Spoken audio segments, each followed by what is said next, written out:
So spirituality လို့ပြောတဲ့အခါမှာဒါကြောင့်မလို့ဒီအကြောင်းကိုပြောတဲ့အခါမှာလည်းပဲ Christian spirituality ဆိုတဲ့ဒီဘောင်တွင်းကနေပြီးတော့ဒီခေါင်းစဉ်တစ်ခုကိုအဲ့ဒီတည်းကအပိုင်းတစ်ပိုင်းအနေနဲ့ကျွန်တော်တင်ပြဆွေးနွေးသွားချင်တာပေါ့နော်ဆိုတော့ spirituality ဒီ peace လို့အကြောင်းမပြောခင်မှာ spirituality Christian spirituality လို့ပြောတဲ့အခါမှာကျွန်တော်တို့ခေါင်းထဲမှာဘာတွေဝင်လာလဲချက်ချင်းအပြင်spirituality လို့ပြောတဲ့အခါမှာတာမန်အဖြစ်တော့ common spiritual exercises ပေါ့နော်ဒီကြောင့်ပဲဝင်လာတယ်ကျွန်တော်တို့နေ့စဉ် morning prayers တွေနော် night prayers တွေနော်ဒါမျိုးတွေဆိုတာတွေခေါင်းထဲမှာဝင်လာမယ် spirituality လို့ပြောတဲ့အခါမှာ bravery နော်မစ္ဆာတရားသွားမယ်မစ္ဆာတရားမှာပါဝင်မယ်မစ္ဆာတရားဟောမယ် devotion တွေမှာနော်စိတ်အားထက်သန်စွာပါဝင်မယ် novenas တွေမှာပါဝင်မယ်နော် rosary စိတ်ပြီးစိတ်ပဲဒီဘိုင်းတွေအားလုံးပေါ့နော် spirituality လို့ပြောလို့ရှိရင်ကျွန်တော်တို့တာမန်နားလည်ထားတာတော့အဲ့ဒီအပိုင်းတွေပဲဖြစ်တယ်ဒါ spirituality မဟုတ်ဘူးလားဆိုတော့ it's our Christian spirituality မှလည်းဒါပေမဲ့လို့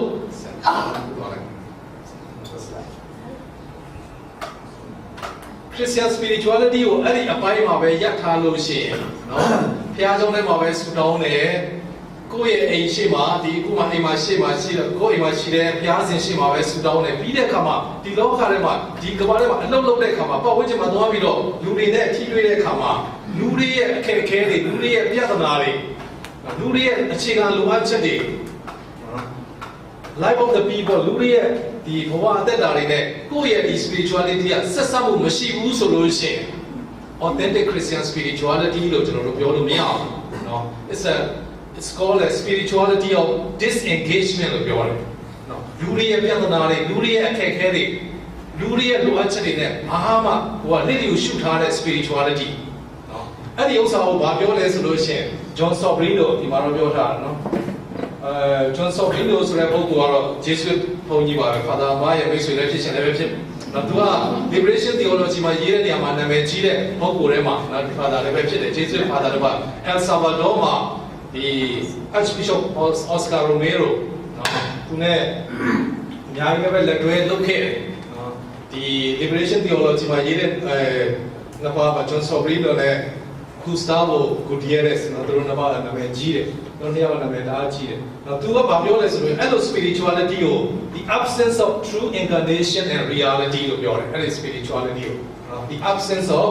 true incarnation and reality ပြောချင်တာကဘာလဲဆိုလို့ရှိရင်ကျွန်တော်တို့နားလည်ထားတယ် Jesus ကဒီလောကကို incarnation လူဖြစ်ကိုယူတဲ့အခါမှာဘာအတွက်လဲလူတွေကိုတော့ကယ်တင်ဖို့အတွက်ဒီကယ်တင်ဖို့လုပ်ငန်းကိုလှုပ်ဆောင်တဲ့အခါမှာလူတွေရဲ့တကယ်ပြဿနာတွေလူတွေရဲ့အခက်အခဲတွေလူတွေရဲ့တကယ်လိုအပ်ချက်သူတို့ရဲ့ life နဲ့တလုံးတစ်ဝါလည်းရှိနေတယ်နော် so spirituality of engagement ပြောတယ်နော်လူတွေရဲ့ဘဝအသက်တာနဲ့တလုံးတစ်ဝါလည်းရှိခဲ့အဲ့ဒါတကယ်တမ်းဆိုလို့ရှိရင်ဒါ Christian spirituality ပဲဖြစ်တယ်သူနိုင်ငံရေးတွေလုပ်နေတာမဟုတ်လူမှုရေးလို့လည်းပဲပြောလို့လည်းပဲရတယ်ဒါပေမဲ့လို့တကယ်တမ်းပြောမယ်ဆိုလို့ရှိရင်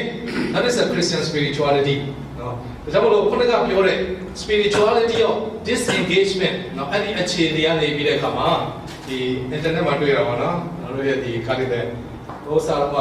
2017အောက်တိုဘာလ9ရက်နေ့တုန်းကဒါတော့ internet ကနေယူထားတာဟိုဒီ Christian ခေါင်းဆောင်တွေအဲ့မှာအစည်းအဝေးနဲ့သူတို့သမရစီကိုသမရဦးသိန်းစိန်စီကိုစာတင်ပြထားတယ်အဓိကတော့ခေါင်းစဉ်3ခုပေါ့နော်ဒီဗာလဲမြေယာတွေတိန်းတာတွေနဲ့ပတ်သက်လို့ပါတယ် ecology အဲ့ဒီကိစ္စနဲ့ပါတယ်နောက်တစ်ခုက ethnic unrest နော်အဲ့ဒီခေါင်းစဉ်အဲ့ဒီ3ခုပေါ့ဒါတွေကိုပြန်ကြည့်ပြီးတဲ့အခါမှာဖြည့်ရှင်းပေးဖို့လိုတယ်ဆိုတော့ကျွန်တော်တင်ပြတဲ့အခါမှာအဲ့ဒီအချိန်မှာတော့ Archbishop Charles ပေါ့နော်သူအဲ့ဒီဆရာတော်ကြီးကဗာတင်ပြလဲဆိုလို့ရှိရင် we Christian leaders should get involved for the sake of peace and development ဆိုတာလည်းပဲတကယ်တမ်းပြောမယ်ဆို peace ပါပုပ်ပေါ် the 6 ပြောသလိုပဲဒီ Catholic social teaching မှာသူပြောထားတာ development is another name for peace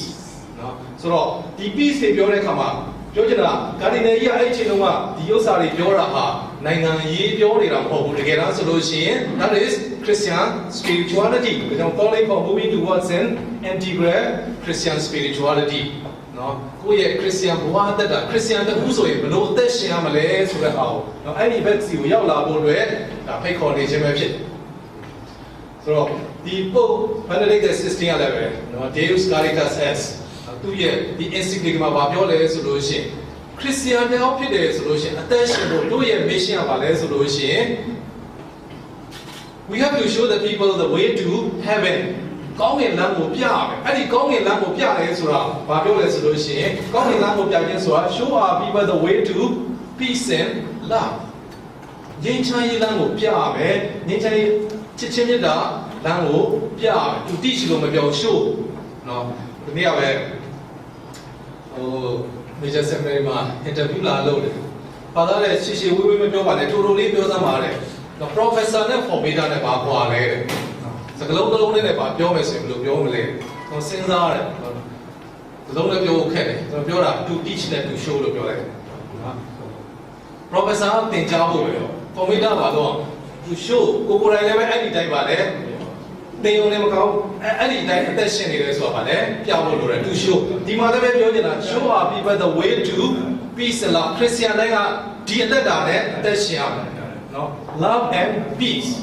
နော်အဲ့ဒီလမ်းကိုရှောက်လမ်းမယ်အဲ့ဒီရှောက်လမ်းကိုလူတွေကိုပါလေပြနော်အဲ့ဒီဥစ္စာဒါဒီ Pope Benedict XVI က The Deus Caritas as သူရဲ့ document ထဲမှာဒီဥစ္စာပေါ်ပြထားဆိုတော့အဲ့ဒီအပေါ်မှာဒီ Richard Rose ဆိုတာ Father Richard Rose ဆိုတာသူကတော့ Augustinian friar နော်နာမည်လည်းပဲကြီးပါတယ်သူ spirituality နဲ့ပတ်သက်လို့စာအုပ်တွေအများကြီးထားတယ်နော် Father စီကလည်းတော်တော်များများရှိတယ်ဒီ Richard Rose ကသူဘာပြောလဲဆိုလို့ရှိရင်ဒီနေ့လူတွေ to show the people of today the way to peace and love Richard Rose point out the need of wisdom လူတွေကတော့ဟုတ်ပြီပုပ္ပတိကပြောတယ်နော်ဒီငြိမ်းချမ်းရေးလမ်းကိုပြရမယ်ချစ်ချင်းမြတ်တာလမ်းကိုပြရမယ်ဆိုတဲ့အခါမှာဘာလို့လဲလို့သူကထောက်ပြတာ wisdom လို့လေဒီတိုင်းပြလို့မရဘူး wisdom ဆိုတာလို့လေလူတွေကိုမှန်မှန်ကန်ကန်ပြနိုင်ဖို့ okay အဲ့ဒီ wisdom ကဘယ်အဲ့ဒီ wisdom စီရောက်ဖို့ဘာလို့ရမလဲသူကဆက်ပြောထားတယ်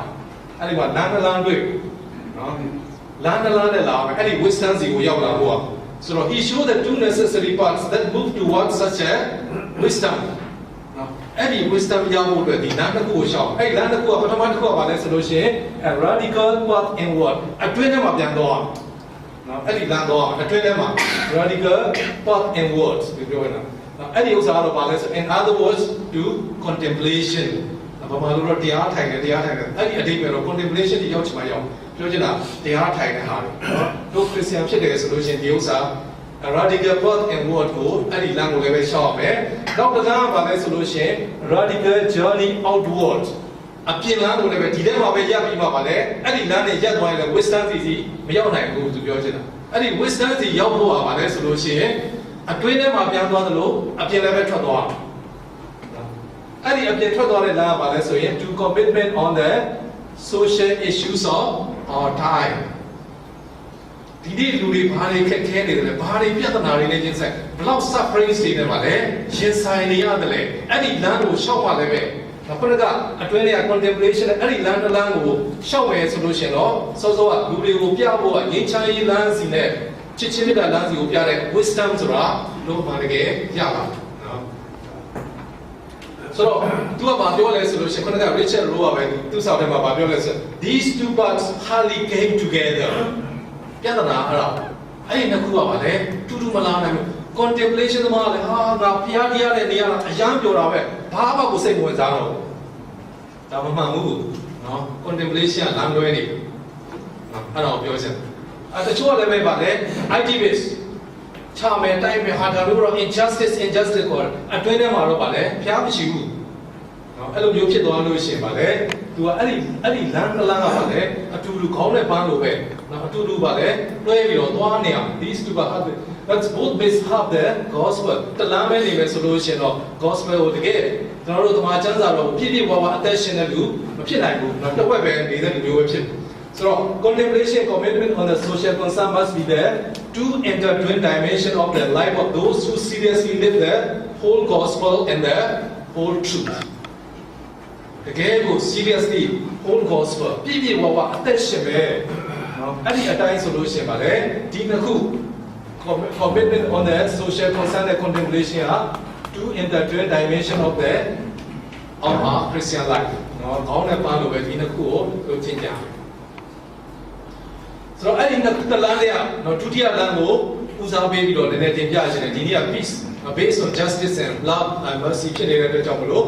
ဒီဒုတိယခုနကဒုတိယလမ်းကပါလဲဆိုအတွင်းထဲကိုပြန်သွားတဲ့လမ်းနောက်ပါတော့ပါမယ်ပါလေအပြင်ကနေပြီးတော့သွားမယ်လမ်းเนาะအဲ့ဒီအကြောင်းနဲ့ပတ်သက်ပြီးတော့နည်းနည်းပြောချင်တယ်အဲ့ဒါကိုဘယ်လိုခေါ်လဲဆိုလို့ရှိရင် spirituality of engagement we engage with the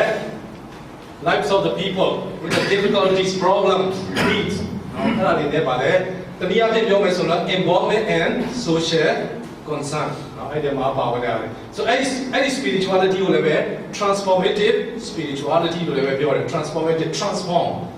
ပြောင်းလဲသွားစေတဲ့ဟာနော် which focus on the following the footsteps of Jesus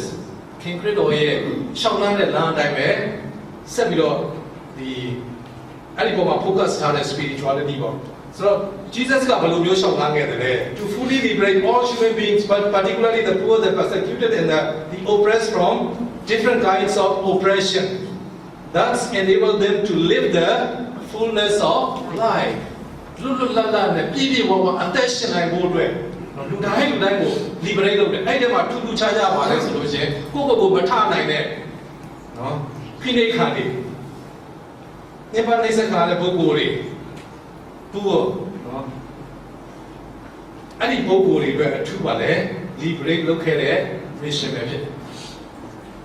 ဆိုတော့အဲ့ဒါကိုဘယ်မှာ confirm လုပ်လဲ Jesus ကိုယ်တိုင်လည်းပဲ confirm လုပ်တယ် in the synagogue at Nazareth Jesus himself confirmed this specific mission နော်ဒီ mission ကိုသူကိုယ်တိုင်ပဲအတည်ပြုပြီးတော့ပြောဆိုခဲ့တယ်ဥပမာအပြင်ဒီ Luke chapter 4:16 to 21မှာကြည့်မယ် The spirit of the Lord is upon me ထာဝရဘုရားရဲ့ဝိညာဉ်တော်ကငါ့ပေါ်မှာတည်ရှိတယ်ဆင်းရဲသားတွေကိုသတင်းကောင်းတွေကြီးညာဖို့အတွက်ဒီဖန်ဆီးချုံနှောင်ခါတဲ့ပုဂ္ဂိုလ်တွေ oppress လုပ်ခါတဲ့ပုဂ္ဂိုလ်တွေလွတ်မြောက်ဖို့အတွက်မျက်မမြင်တဲ့ပုဂ္ဂိုလ်တွေပါလေမျက်စိပြမြင်တာကိုငါ့ကိုဆင်လို့တယ်ငါ့ကိုပါလေဗိသိက်ပေးတယ်ဒါတွေပြောလိုက်မယ်ဆိုရင်သူ့ mission ကိုပါလေ confirm လုပ်ထားဆိုတော့ဒီ spirituality ကိုတို့အသက်ရှင်အောင်Christian တိုင်းဒီ spirituality ကိုအသက်ရှင်တာအဲ့ဒီ spirituality ကိုအသက်ရှင်တာပါလဲဆို living out the spirituality by following Jesus in his liberating mission requires a commitment to making his proclamation of the reign of God to the poor our own proclamation Jesus proclaimed လုပ်ခဲ့တဲ့အတိုင်းပဲပါလဲ Nazareth မှာလုပ်ခဲ့တဲ့အတိုင်းပဲ that must be our proclamation today and then also his practice our own practice အဲ့ဒီတိုင်းပဲအသက်ရှင်အဲ့ဒီ spirituality ကိုအသက်ရှင်နေဆိုလို့ရှိရင်ဘာဖြစ်စေလဲ this mission in turn တစ်ခါတည်းလိုအပ်တာပါလဲဆိုလို့ရှိရင် challenges us to criticize resist and also change the unjust social political and economic structures which give rise to all sorts of suffering in society ဒီနေ့လူပေါင်းထဲမှာလူဖွဲ့စည်းတွေမှာတကယ်ပြဿနာတွေ sufferings တွေနော်အကုန်လုံးကိုဖြစ်ပေါ်စေတဲ့မတရားတဲ့ social structures တွေ political structures တွေ economic now any structures တွေမှာလည်း criticize လုပ်ဖို့လိုမယ်အဲ့ဒီ spirituality ကိုအသက်ရှင်တယ်တခါတည်းကျ resist လုပ်ဖို့လည်းပဲစတင်တာမျိုးလည်းပဲလုပ်တဲ့အခါမျိုးမှာအချိန်ရှိရင်ရှိပဲ and also any unjust structure ကိုလည်း change လုပ်ဖို့လည်းပဲလုပ်မယ် so this mission leads towards a transformation of oneself and society in accordance with the gospel values တမန်ကျမ်းစာရဲ့တန်ဖိုးတွေနဲ့ပါလေကိုယ့်ကိုယ်လည်းပဲ transformative ပြောင်းလဲသွားစေရမယ်ပတ်ဝန်းကျင်မှာရှိတဲ့ society တစ်ခုလုံးကိုလည်းပဲပြောင်းလဲစေရမယ်နော်အဲဒီ spirituality ကဆိုတော့ဒါတွေနဲ့ပတ်သက်လို့အသင်းတော်မှာသင်ကြားထားပါတယ်နော်တိတိကျကျသင်ပြမနေ့ကလည်းပဲနော် the bishop premier ဒီ Catholic social CSC နဲ့ပတ်သက်လို့အများကြီးသင်ပြသွားတယ်ဒီ major things သူ့ရဲ့သင်ကြားချက်တွေနော်ဒါတွေကြည့်လိုက်မယ်ဆိုလို့ရှိရင်ဒီသင်ကြားချက်တွေအားလုံးကဘယ်မှာအခြေခံထားလဲဆိုလို့ရှိရင် human dignity နော်အဲ human dignity ကလည်းပဲit's our belief တကယ်ဘယ်ကနေလာလဲဆိုလို့ရှိရင် comes from the doctrine of creation and the doctrine of redemption now creation မှာ we are created in the image of God လူတိုင်းကနော်လူရဲ့လို့ဖြစ်လို့ရှိရင်ဘုရားခင်ရဲ့ရွှေပုံသဏ္ဍာန်ရှိတယ်အဲ dignity ကရှိပြီးသားပဲနော်ဒါနဲ့မကဘူးပါလေခရစ်တော်ရဲ့သွေးနဲ့ကယ်တင်ထားတဲ့ပုဂ္ဂိုလ်တွေဒီ human dignity ရှိတဲ့ကဘလောက်ပဲအောက်ပါနော်နေကြတယ်လို့လူအတိုင်းမှာတတ်မှတ်နေပြီစေလူကလူပဲလူဖြစ်တဲ့အတွက်ကြောင့်မလို့ dignity ရှိတယ်အဲ dignity ရှိတဲ့အတွက်ကြောင့်လည်းအဲ dignity နဲ့ကိုက်ညီတဲ့ဒီခွင့်ရေးတွေအကုန်လုံးသူ့မှာရှိနော်အဲ့တော့တစ်ခုစီပြောမယ်ဆိုလို့ရှိရင်တော့ကြာမှာမလို့ဒီနေ့ကဘာအကြောင်းပဲပြောမလဲအဲ့ဒီကနေပြီးတော့ promotion of peace and justice ဒါတွေနဲ့ပတ်သက်လို့လည်းပဲမနေ့ကနော်ဒီ ပုတ်တွေရဲ့နော်ဒီ social teachings တွေအကြောင်းတွေ documents တွေတောင်းလည်းပဲ Bishop Remian တွေပဲတော်တော်များများကျေဝင်ပြောသွားပါတယ်နော်အထူးသဖြင့်ပါလဲဆိုလို့ရှိရင်အသင်းတော်တွေမှာ Catholic social teaching ဆိုတာတကယ်တော့1897မှာပုတ်လေးဦးသက်30မှာစတာမဟုတ်ပါဘူးရေလုံးလိုပါလုံးနဲ့မှာစတာပေါ့ဟိုရှိရလည်းပဲရှိခဲ့တယ်ဒါပေမဲ့လို့ systematic မဖြစ်ဘူးနော် systematic ဖြစ်တာကဘာလဲဆိုရင်ရေလုံးလိုပါလုံး1897မှာစတယ်နောက်ပြီးတော့လည်းပဲ Bishop ပြောတာအချင်းသေး single sanus နှစ်တရာပြည့်မှာနော်100 years ဆိုပြီးတော့ပုတ်ကြုံပေါ်တယ် second တွေပြန်ထုတ်တယ်နော်အဲ့ဒီအတွင်းမှာဒီ social teaching တွေပေါ့ documents တွေနော်တော်တော်များများ14ခုလောက်တော်တော်ကြီးထင်နေပေါ့နော်ထုတ်ခဲ့အကုန်လုံးကခုနကပြောတဲ့ဒီ human dignity နဲ့ဒီအဲ့ဒီအပေါ်မှာအခြေခံထားတဲ့ဟာတွေပေါ့နော်ဆိုတော့အဲ့ဒီကနေပြီးတော့အဲ့ဒီ teaching တွေကအခုယူမယ်ဆိုလို့ရှိရင် promotion of peace now based on justice and mercy ဆိုတော့ peace ကိုပုတ်ချုံပေါ်တဲ့ second ဘယ်လိုအဓိပ္ပာယ်ဖွင့်ခဲ့လဲဆိုလို့ရှိရင်နှစ်ပိုင်းရှိတယ် negative sense နဲ့ positive sense နော် negative ဘက်ကတော့ absence of violence and terror အဲ့ဒီလောက်လေးနဲ့မရနဲ့ပြောချင်တာ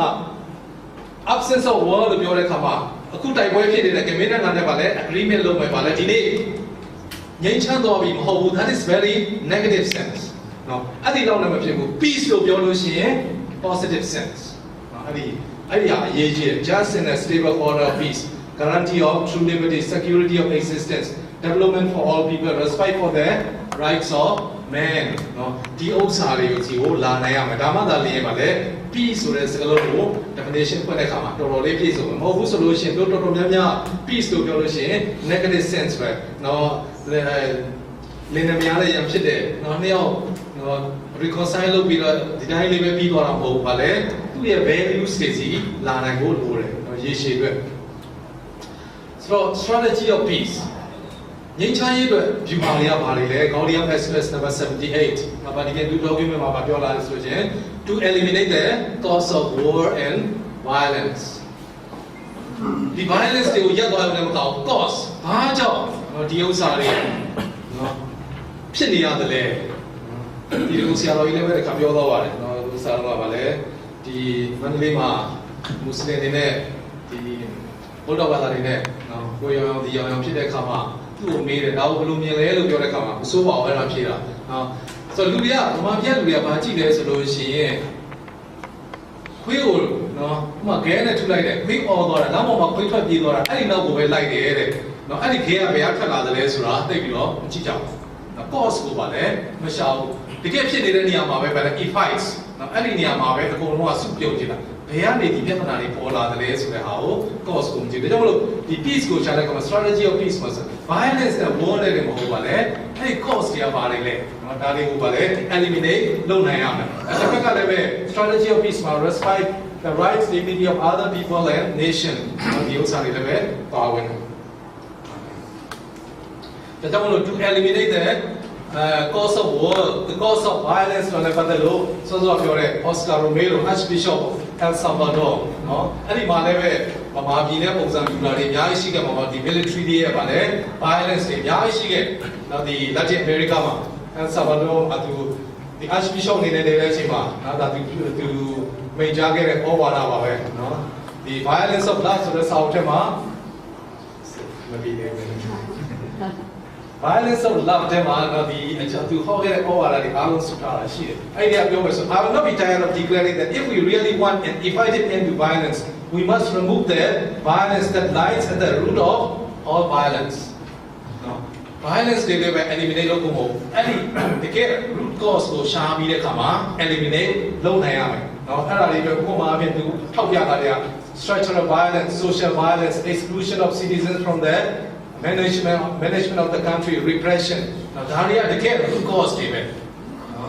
အဖွဲ့အစည်းလိုက်တဲ့ဟိုလူတွေတော့မပါဘူးဟိုဟာဖြစ်လို့ခရစ်ယာန်ဖြစ်လို့မပါဘူးမွတ်စလင်ဖြစ်လို့မပါဘူးဟိုလူမျိုးဖြစ်လို့မပါဘူးနော် structural injustice violence တွေပဲနော်ဒီဥစ္စာတွေကိုဗာလဲ root cause ကအဲ့ဒီမှာပဲရှိတယ်ဒါတွေကိုဗာလဲ eliminate လုပ်အောင်နော်သူကလည်းပဲဒါတွေအတွက်နော်ဘယ်တော့မှဘောမှာမဟုတ်ဘူးတဲ့နော်နောက်ဆုံးလည်းပဲနော်မိစားဟောနေတဲ့အချိန်မှာဗာလဲတဏှာနဲ့ပြစ်ခါရတယ်နော်တဏှာနဲ့ပြစ်ခါ okay so how to promote peace ကိုတော့ promote လုပ်မလဲဒီကနေ့မှာတော့ပြတာ it must be realized at various levels လို့ပြောတယ်နော် peace အကြောင်းပြောတော့ in one's heart နံပါတ်1ကတော့အရေးကြီးဆုံးကကိုယ်နှလုံးသားထဲမှာ peace ရှိဖို့လည်းပဲလိုတယ်နော်အပြင်မှာသာ peace လို့လားကိုယ်နှလုံးသားထဲမှာ peace မရှိရင်လည်းဘယ်တော့မှ peace အနေနဲ့ဖြစ်နိုင်မှာမဟုတ်ဘူး then in the family in the community in the nation and among nation နော်တစ်စင်ပြီးတစ်စင်အဲ့ဒါတွေတော့ဖို့လိုတယ်ဆိုတဲ့အခါမှာအဲ့ဟာရဲ့ foundation ပဲမှာရှိတယ်တကယ် peace ရဲ့ foundation peace in one's heart is the foundation of external peace အရင်ဆုံးကတော့နှလုံးသားထဲမှာငြိမ်သက်မှုရှိဖို့တော့အရေးကြီးတယ် it is peace with God recognition of his will ဘုရားသခင်ရဲ့အလိုတော်တိုင်းပဲပါလေအသက်ရှင်နေတဲ့လူကအဲ့ဒီ peace ကိုအမှန်တကယ်ရ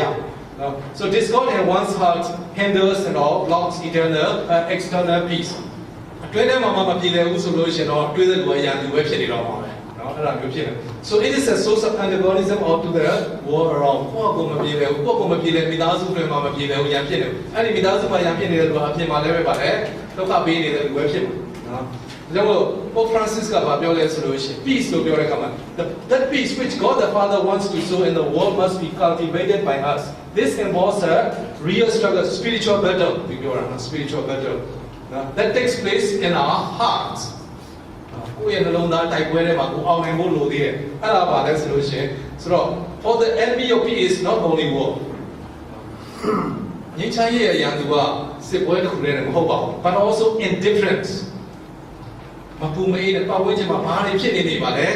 ကိုယ်နဲ့မဆိုင်လို့မျိုးနေတဲ့ဟာတွေနော် indifference သူများခံစားလို့လဲ suffering တွေလည်းကိုယ်မခံစားရဘူး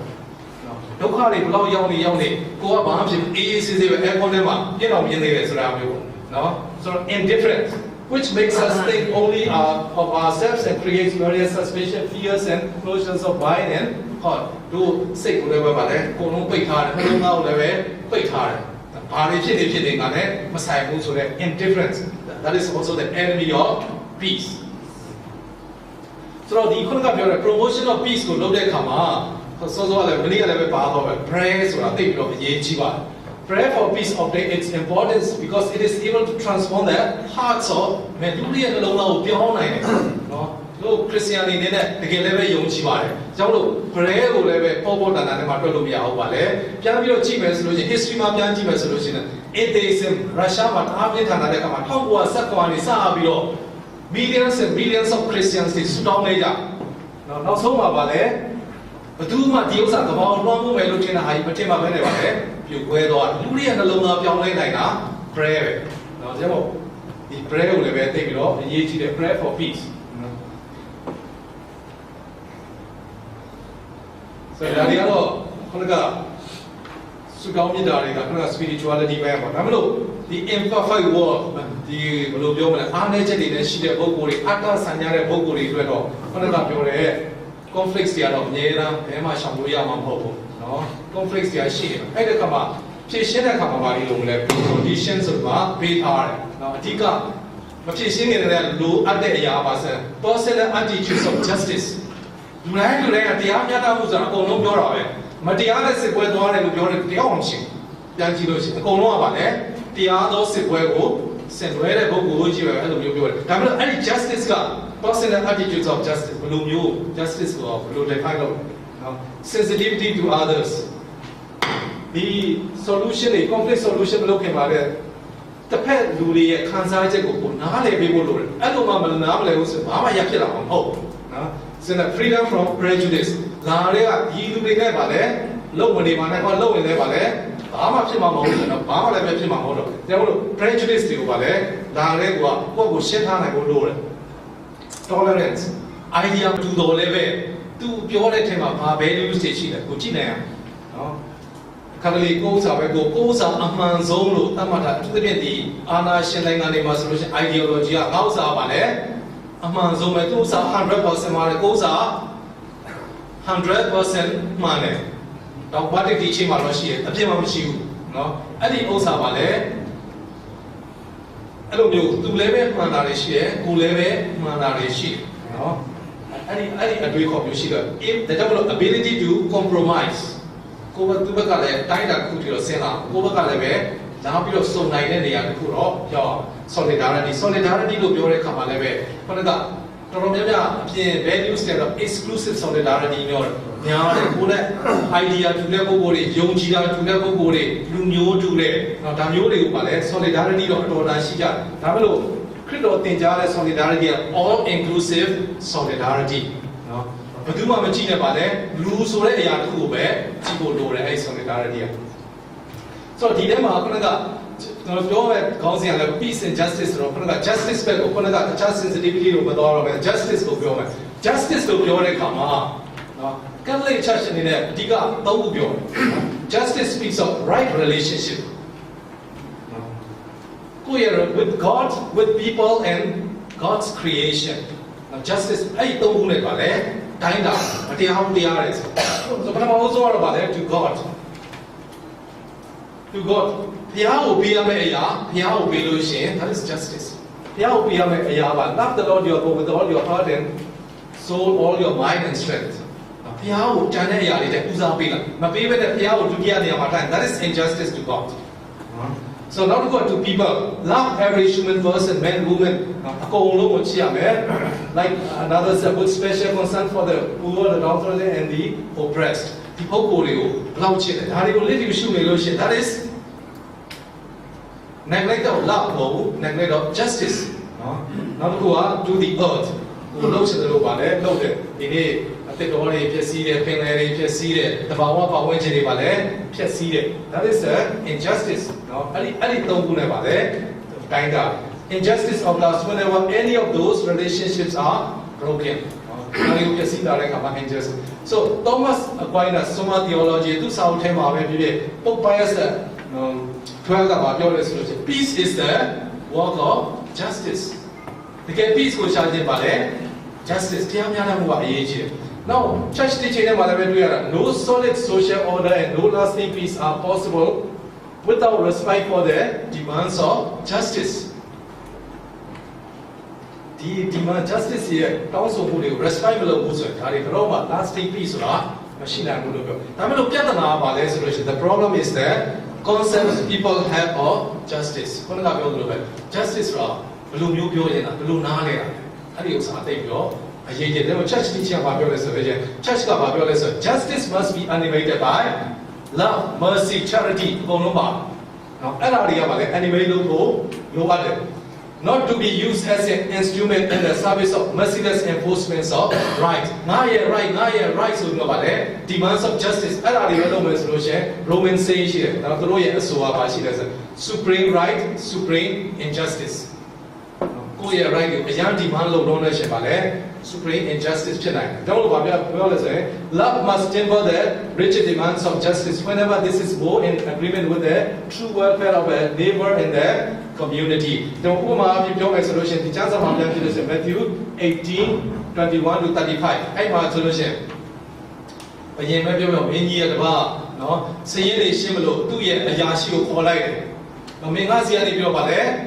A tree you try to have Alo Piamio Vale, Salopio. Salopio Capotia Vale. The legal justice is also a Piamaro Vale, legal justice. A Piamas Habio justice, legal justice. Tiamu in the Tamatare, Tiamada,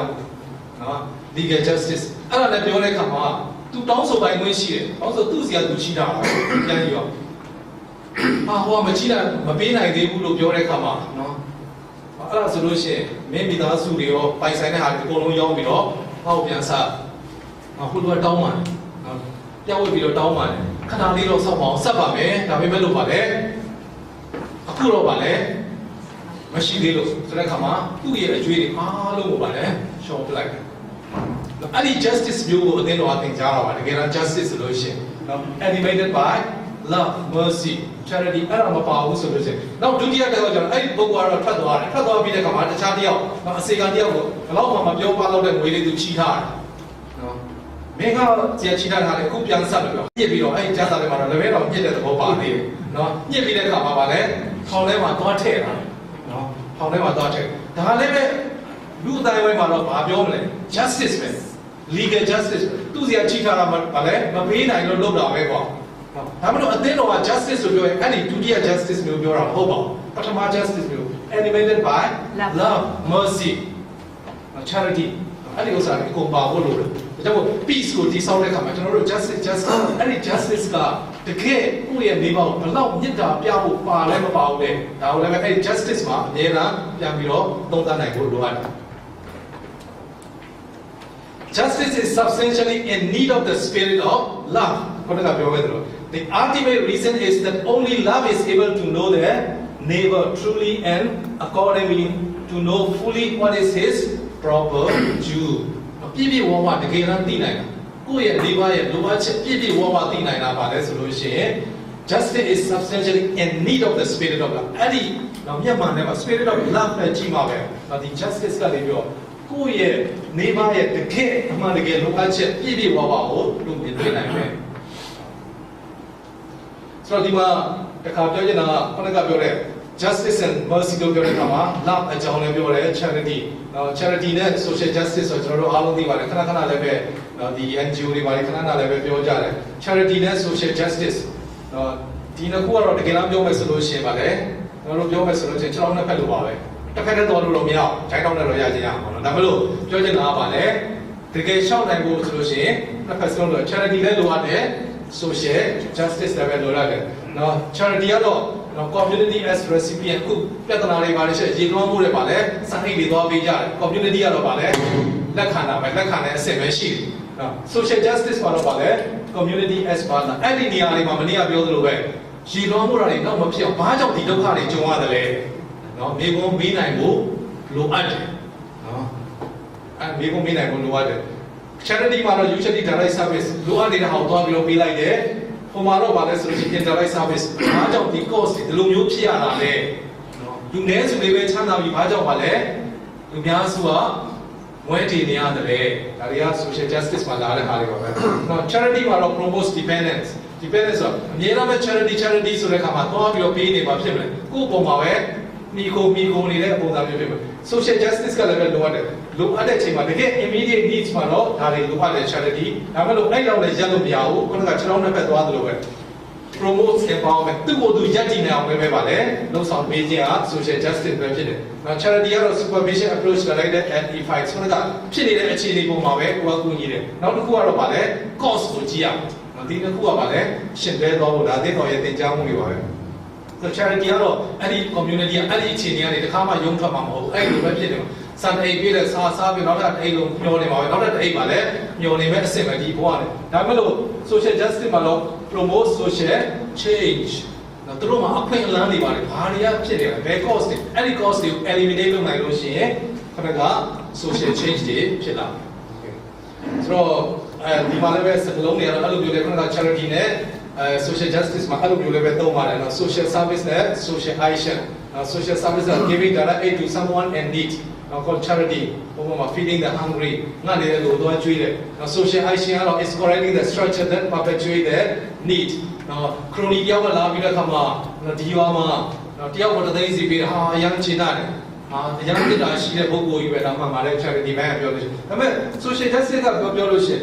သူဒီတသိန်းစီသူ့စီမှာပေးနိုင်တယ်ကျန်တဲ့လူတွေကတရားတော်မရှိဘူးလူကြတဲ့လူတွေကဘာကြောင့်ဖြစ်နေလဲ structure တွေပါလေပြန်ပြီးတော့ criticize လုပ်နိုင်အောင်နော် so why is there so much unemployment in our area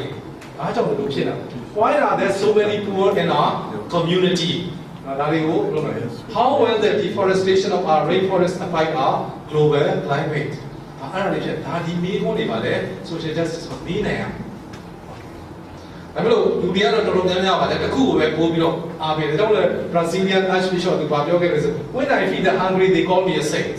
နော်ငါနေတဲ့လူတွေသွားကြည့်ဟာတကယ် Mother Teresa ဒါပေမဲ့ why when I ask why people are hungry they call me a communist ဆိုတကယ်တော့မဟုတ်ဘူးအဲ့ဒီခုစလုံးကပါလေလူရှင်တွဲပြီးတော့ဟိုကSo both charity and justice are important responses to the challenge of the gospel. Both are praised in the Catholic social teaching. ခုနကပြောတဲ့ major things တွေခုနကစက်ဝိုင်းနဲ့ပြသွားတဲ့အားတွေအားလုံးကပါလဲဆိုလို့ရှိရင် charity and justice တွဲပြီးတဲ့အခါမှာဟောနေရတယ် Both are needed if we are to build a world where human beings live peacefully with dignity. လူရဲ့ဂုဏ်သိက္ခာနဲ့တကယ်ပြည့်ပြည့်ဝဝအသက်ရှင်ဖို့ဆိုဒီငကုလိုက်လို့ကဘာကြီးကိုတိဆောက်ဖို့ဆိုလို့ရှိရင်နော် The reign of God here on earth အဲ့ဒါကိုတိဆောက်မယ်ဆိုလို့ရှိရင်ဗာလဲဆိုလို့ရှိရင်ဒီနှစ်ခုလုံးက charity and justice နော်အဲ့ဒါလေးအကုန်လုံးတွဲသွားAnd now to say that we are those who live the contemplative life are not infrequently criticized as focusing on the love of God to the neglect of the love of neighbor or as overlooking the Christian obligation to promote social justice.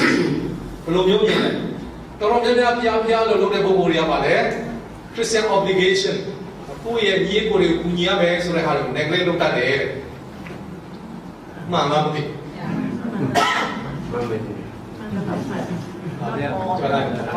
Together, Christian contemplative like Karana, no Alunjawa, Karana is how we spiritual writer.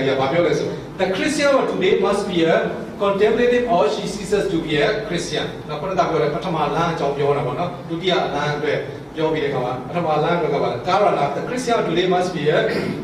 contemplative or she ceases to be a Christian. Contemplative views and Christian home. So, St. Teresa Avila, authentic contemplative experience verified by the down-to-earth love of neighbor. Now, contemplation is verified down-to-earth love of neighbor. Down-to-earth. That's my personal opinion. Down to earth, take top down, go a young she little bade, go below Peter, go a she to go bade, the Lubio Peter, the Bowe sheep. The Gerano, our church should be the church of the poor, the church with the poor Solojanama. Sierra Kansaja, go Kansaja Pia. Sierra Doha, go Doha, Pia. That is a down to earth love of neighbor, top down, down to earth love of neighbor. So this Christian form of contemplation is not an escape from the world.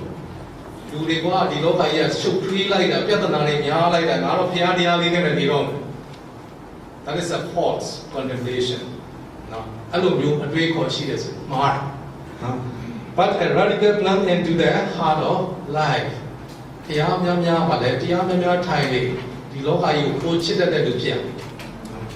So, even under the spiritual right of the focus of the Christian contemplation is only upon God. But this focus results in many contemplatives becoming a force for love in the world.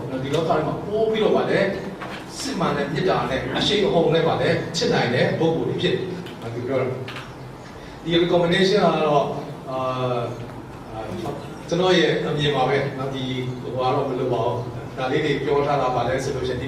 recommendation is that contemplative spirituality in terms of a time of sun and prayer is deeply rooted in the hearts of both the majority Buddhists and the majority Christians in Myanmar. Second of all,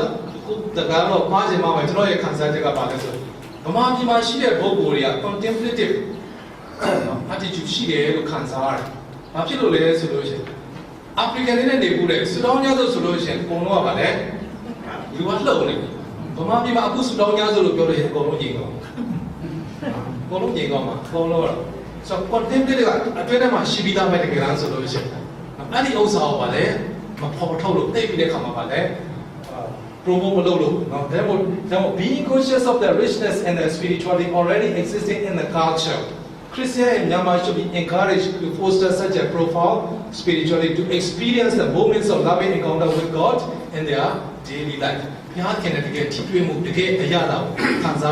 Foster local, the contemplative approach to prayers. And not to make a critique of the spirituality. That has been prevailing in the spiritual lives of many Myanmar Catholic Christians. Now, let's see Christianity attention to the spirituality of critique local lore. Critique Surekama, Arnage Artaja, the Piamide Kama, critique local lore. The time, whole Lungere, missionary Villarona, the time, Dini Levabane, the time. Now, Pocket Praise Day, Colos for a corner, Daria Subusuam, Tamelu. I did not have so be a beat or a piano or a China Hakolosia, I don't have to hope in the contemplative approach, the press, you global lore. He also critique local lore. အဲ့လိုလုပ်ပြီးတဲ့အခါမှာ explore a type of spirituality that would empower them to engage more with the problems and life of the people ဘလို့ spirituality မျိုးอ่ะဒီနေ့တို့ဗမာပြည်မှာကြုံတွေ့နေရတဲ့လူတွေရဲ့ life လူတွေရဲ့ problems တွေနဲ့နော်အဲ့ဒီဟာတွေနဲ့ engage ဖြစ်ဖို့အတွက် empower တကယ်ကို empower လုပ်နေတယ်လေအဲ့ဒီ spirituality မျိုးပါလေ explore လုပ်နိုင်ရဆိုတော့ဒီ Catholic Church in the level, like that, who don't facilitate the solution, facilitate for all the Catholics to be able to shift from the vocal prayer. Now, currently, major part of their spirituality. These phenomena are so needed. Any heart, no more needed spirituality. I mean, any a setup of now, to the Christian integral spirituality in which their love of God, engagement with people, and the whole creation. Care for God's creation, that you respect the spirituality, and action for peace and justice flow from their daily contemplative experience. The care of Piano, to me, I'm your prejudice in a Gua, look at your home, a 20 year, Piama, beyond the restaurant. Go and leave us here, the cat to watch at your party. The Paco won't be the happy, no one about it. Look, she should have contemplative. At the end, I should do it, spirituality, new session I go. Christians of today have to transform all kinds of spiritual exercises that have been practiced as a fulfillment of ecclesiastical requirement. Sunday obligation, Sunday obligation, that is an ecclesiastical requirements. That is no good to change one nobody. Hello, let me go. And empowering spirituality, which helps them. For the personal experience of God through meditation and contemplative approach to their prayers. Peace and justice is your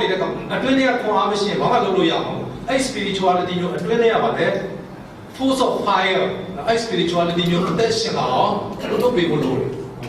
and discovering God in the poor. See the solution of now the oppressed and the vulnerable. Also we got a conversion and action for to peace based on justice and mercy. So Mother Teresa will not do the gay go by So today's urgent need of the church in Myanmar, and that is my opinion, and witnessing the living word of God. The gay go attention and nobody witness no way solution. To bring the contemplatives and the activists together in the church. Activists are peace and apply contemplative because neither is credible without the other.